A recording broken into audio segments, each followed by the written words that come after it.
Compreender o que vem se passando na economia e na política brasileira tem se mostrado uma tarefa quase que impossível. Isso porque a crise em que a gente se encontra é, acima de tudo, uma crise ideológica. E na tentativa de compreender melhor que crise ideológica é essa, o episódio de hoje vai tratar sobre uma questão fundamental: a formação do povo brasileiro. E ainda digo mais, no episódio de hoje, o Revisão vai ter um convidado muito especial.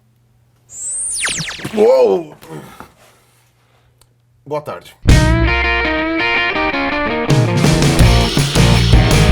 Eu fiquei muito feliz com esse convite aqui do pessoal do Revisão pra gente discutir esse assunto aí, que é um assunto muito interessante, é um assunto que todo mundo tem me cobrado, inclusive, pra falar, não jogando pra partido, pra essa coisa que tá todo mundo fazendo hoje em dia, sabe? Uma coisa mais genérica, mais falando sobre a parte histórica mesmo do Brasil e focando numa parte mais comportamental. O nosso objetivo não é construir o perfil sociológico do brasileiro, porque isso é tão impossível quanto compreender o que está acontecendo agora. Isso porque a gente só vai conseguir ter uma noção plena, digamos assim, do nosso cenário político atual, de toda essa crise que está acontecendo, daqui a 10, 15 anos, quando a gente estiver estudando de fora. O que ele está falando aqui é a diferença entre você ter uma percepção histórica de um assunto e você simplesmente fazer parte desse assunto. São coisas completamente diferentes. Então o que a gente vai criar aqui é uma narrativa baseada na história do Brasil, cujo objetivo é elucidar alguns pontos importantes da nossa trajetória. Vamos deixar bem claro que a gente só vai começar a falar aqui a partir digamos assim, da chegada dos portugueses aqui na América do Sul, tá?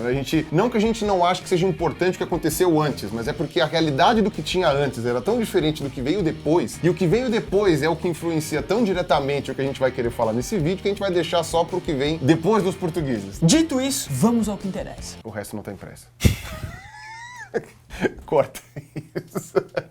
No ano de 1500, a expedição de Pedro Álvares Cabral chegou ao que seria conhecido como Brasil. A gente não vai nem entrar no mérito aqui se ele realmente queria chegar aqui ou se foi um desvio acidental. De repente ele estava navegando na costa da África, pegou uma tempestade e veio parar... Uma corrente marítima. Uma corrente marítima e atravessou o Oceano Atlântico. Nossa, que coisa! O fato é que ele veio e tomou posse dessa terra aqui em nome do rei Manuel I. Vale lembrar que desde 1494, tá, tinha o tal do Tratado de Tordesilhas, né? Você deve lembrar disso da época da escola, certo? Era uma linha imaginária que dividia as Américas, né? Ou todo o continente descoberto e por descobrir, tudo que ficava pro Ocidente era da Espanha, né? Do recém-formado Reino da Espanha, e tudo que ficava pro Oriente era de Portugal. Tudo isso com a bênção do Papa Alexandre VI. Mas voltando ao Brasil, esse primeiro contato dos portugueses com o futuro Brasil se deu na costa da Bahia. Lá eles travaram contato Tupiniquim é terra dos tupis.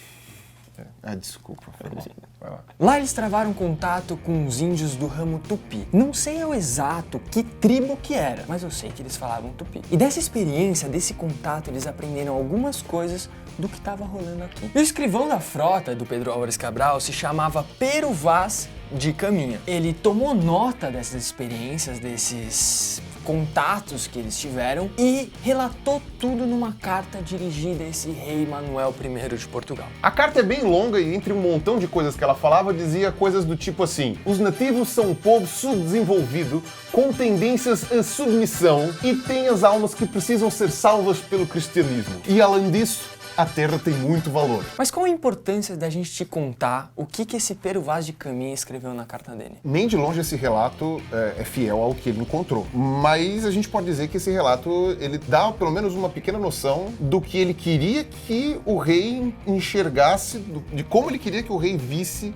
as terras que tinham sido descobertas. Então, no fundo, esse documento do Pero Vaz de Caminha simplesmente nos apresentou perante o mundo europeu ocidental como uma terra a ser explorada. Enfim, durante um bom tempo não rolou muita coisa aqui, já que o real interesse de Portugal estava nas Índias Orientais. Então foi aquela coisa, né? No começo os portugueses não estavam ligando muito pro Brasil, então você tinha o que aqui de cultura europeia, digamos assim?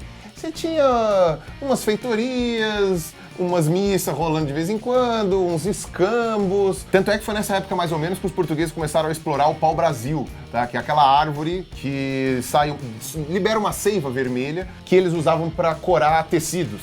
Tá? Acho que era na Holanda, né? que eles Sim, faziam sim, na região corante. de Flandres. De Flandres, isso. Então, eles basicamente era só exportação. Eles vinham, extrativismo, né? Cortavam as madeiras aqui e levavam lá para a Europa. Era basicamente só isso que servia. Inclusive, o nome do nosso país vem dessa madeira, né? Dessa espécie de árvore que é o pau-brasil, né? Brasil, cor de brasa, certo? Vermelho, que era a cor do corante que eles usavam nesse tecido. E uma coisa bem interessante que foi nessa época aí do escambo do pau-brasil que começou a rolar uma interação um pouco mais com um teor econômico, assim, entre índios e portugueses. E foi aí que surgiu a primeira profissão aqui que foi instituída no Brasil. O brasileiro, que era o cortador de pau-brasil. E aí, o nosso país, ele tem o nome de um produto e a nossa nacionalidade, na verdade, é uma profissão. Nossa, dá até raiva, né, mano? Mas esse esquema não durou muito tempo.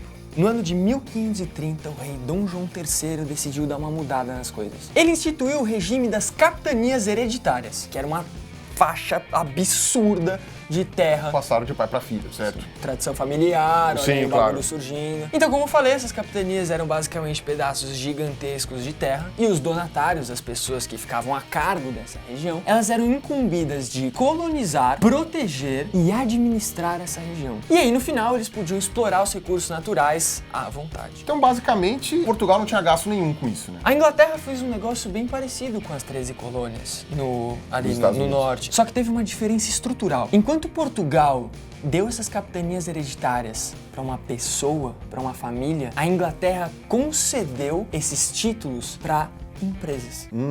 Já começou privatizando. Por mais que esse sistema de capitanias hereditárias não tenha dado lá muito certo, e não vem ao caso aqui o porquê disso, algumas características daquele sistema acabaram se prolongando até hoje, na verdade. Por exemplo, essa família dos donatários, às vezes elas também não conseguiam controlar tudo, e eles dividiam também, eles doavam alguns pedaços de terra, ou a administração de alguns pedaços dessas capitanias para outras famílias, que por sua vez arrendavam para outras famílias, e ficava sempre nesse sistema de oligarquia, né, de pequenas famílias que controlavam pequenos pedaços de terra, fazendo uma coisa meio feudal mesmo. Suzerania e vassalagem, né? Exato, suzerania e vassalagem. E, curiosamente, algumas dessas famílias ainda estão no comando de algumas dessas capitanias hereditárias até hoje, certo?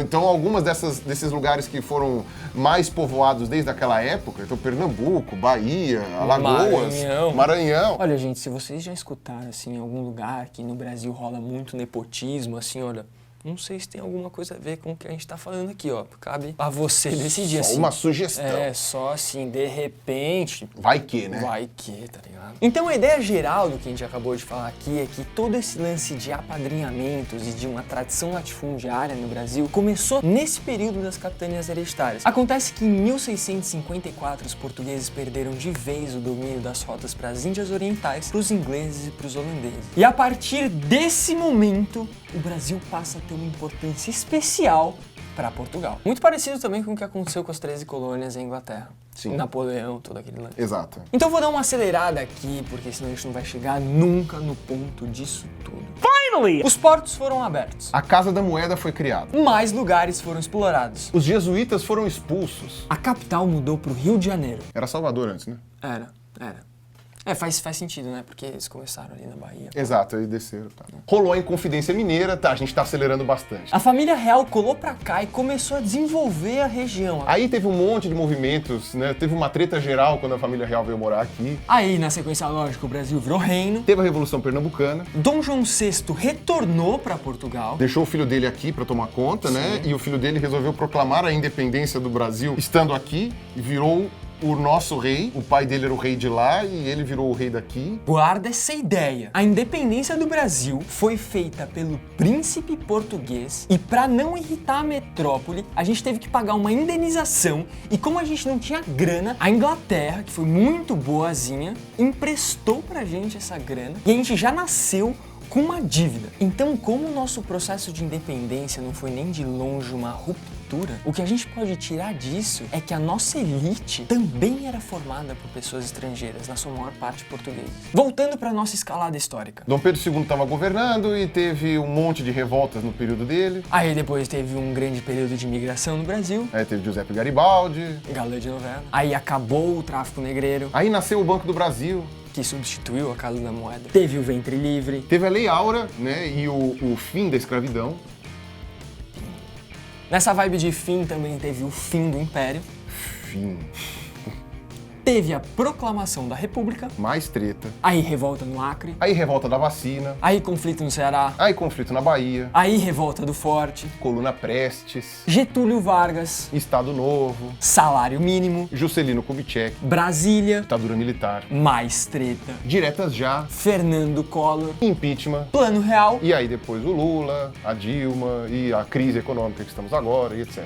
Enfim, esse monte de fato solto, ele não ilustra muita coisa. Tirando o fato de que prova que teve sim bastante treta na história do Brasil, né? Bastante briga. Bom, então pra gente tentar explicar melhor, vamos falar de uma outra esfera do Brasil.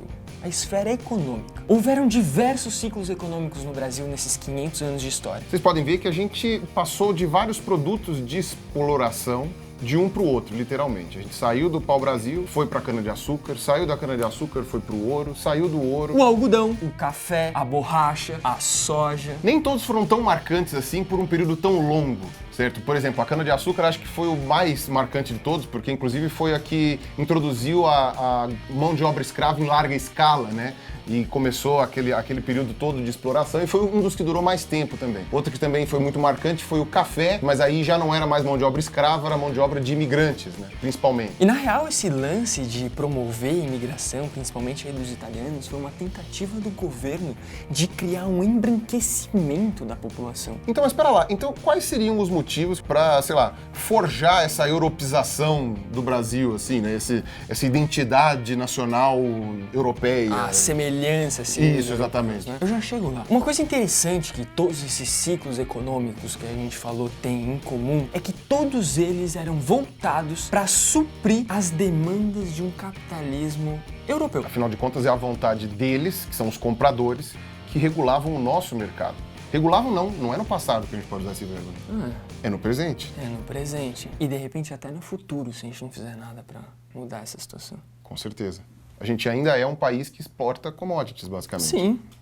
Nossos maiores... Soja é um ciclo atual. Carne é o outro. E minérios. Basicamente, a gente continua só exportando isso. Se eu não me E é engano- a maior parte de toda a nossa economia. Sim, sim. De fato. O problema é que ter esse lance de ficar suprindo a necessidade dos outros, de ter tido independência feita pelos outros, de ter uma elite formada por estrangeiros, formados em faculdades estrangeiras, e de ter recebido altas correntes migratórias, fez a nacionalidade brasileira tornar-se nada mais do que um reflexo distorcido de outras culturas. De fato, uma coisa que torna o Brasil muito único, complexo e desafiante. Exatamente. Um exemplo muito bom disso daí que você falou são as obras do Zé de Alencar. Por exemplo, Iracema lá, que é a grande obra-prima dele. Basicamente é um romance europeu que teve lá, sabe, que o pessoal tentou adaptar pra cá, criar como se fosse assim, um imaginário europeu aqui no Brasil. Foi basicamente uma tentativa de forjar um mito fundador para o Brasil, né? Não dá para falar que foi um monte de portugueses chegando aqui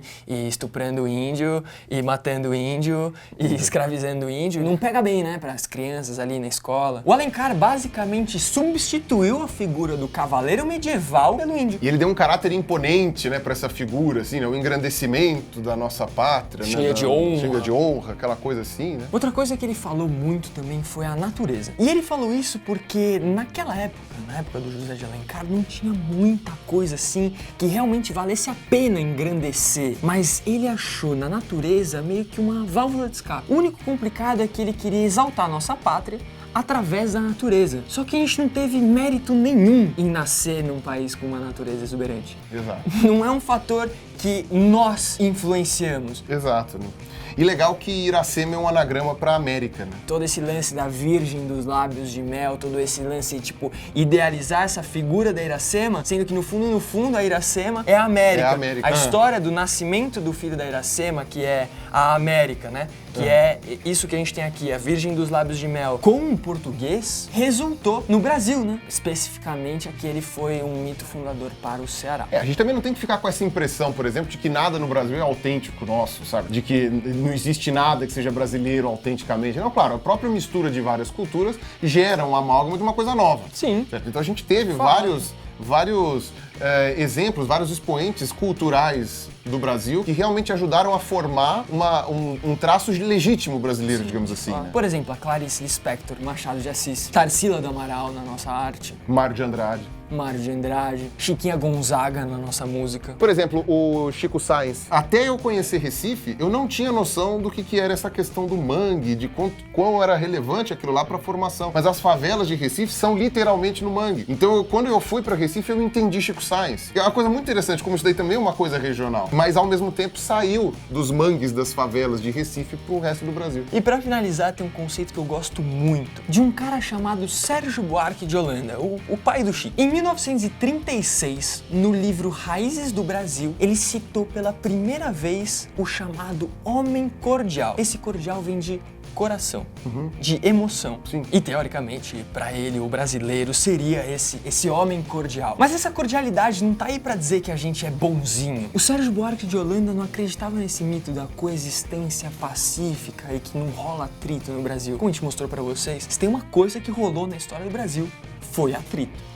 Com certeza, muitos. Essa cordialidade não tá aí pra excluir a violência. Ele só tá querendo dizer com cordialidade que a violência se dá por ramos não legais de coerção, ou seja, por debaixo dos panos. Mas no fundo, quem é esse homem cordial? Bom, esse homem cordial, na verdade, é aquele cara que ele assume como se fosse, digamos assim, uma máscara, em que ele prefere obedecer do que assumir as responsabilidades de quebrar com essa coerção. É aquele tipo de indivíduo que ele evita o conflito direto, por exemplo, e ele prefere o socialmente aceito, digamos assim. Ele é aquele sujeito que ele prefere fundamentar suas relações mais num contato pessoal, sabe? Uma coisa mais ligada no emotivo, do que, por exemplo, numa fundamentação formal, jurídica. Pros amigos, tudo. Pros inimigos, a lei. Esse, pra mim, é um dos grandes problemas do Brasil, na verdade. Se não o maior problema, não é verdade? Tipo, é tudo na amizade. Então, é aquele cara que ele acaba confundindo o público com o privado, porque ele acaba confundindo aquela relação pessoal que ele tem com aquele indivíduo, com aquelas pessoas que ele tá precisando, com o fato de estar lidando, às vezes, com, sei lá, com uma instituição pública que é de todos e não só dos amigos dele. Isso provavelmente deve ter muito a ver com aquele lance de nepotismo ali das capitanias hereditárias. Lá na época do Guaraná Rolha. E a gente acaba chamando tudo isso daí também de jeitinho brasileiro. Em resumo, somos nós. Somos nós. Somos nós. As árvores somos nós. Mas e aí? O que isso tudo que a gente acabou de falar tem a ver com o atual momento que a gente está vivendo na política brasileira? Eu acho que aí a gente pode discutir um pouco melhor isso num outro lugar. Num outro lugar, talvez. O que você acha? Bem próximo. Muito próximo. Muito próximo. Então, vamos lá? Super Gêmeos ativar. Super Gêmeos ativar. Aí, pessoal, não esquece de se inscrever no canal, de deixar o seu comentário, de deixar o seu like ou dislike, de repente você não curtiu o vídeo, quer deixar aí alguma crítica, alguma parada, não tem que ser necessariamente positivo. A sua crítica negativa ajuda muito a gente a melhorar e se inscrevam também no meu canal, pelo menos deem uma olhada lá para ver se vocês gostam do que está ali e também para pegar a continuação do que a gente falou aqui. Lógico, porque a gente poderia ter deixado mais claro no final. Vamos fazer um corte ali? Não precisa deixar claro, não. É nóis, show, falou. E o escrivão da frota do Pedro Álvares Cabral se chamava Pero Vaz de Caminha. Corre. Oi? Anda. Caminha. Que bosta!